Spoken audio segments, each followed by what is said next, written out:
मा वा अपां पुष्पम् पुष्पवान् प्रजावान् पशुमान् भवति य एवं वेद योपामायतनं वेद आयतनवान् भवति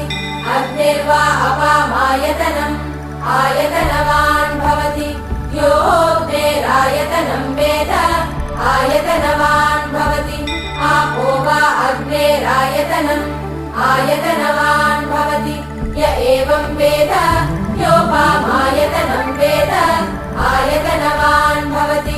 वायुर्वा अपामायतनम् आयतनवान् भवति यो वायोरायतनं वेद आयतनवान् भवति आपो वै वायोरायतनम् आयतनम्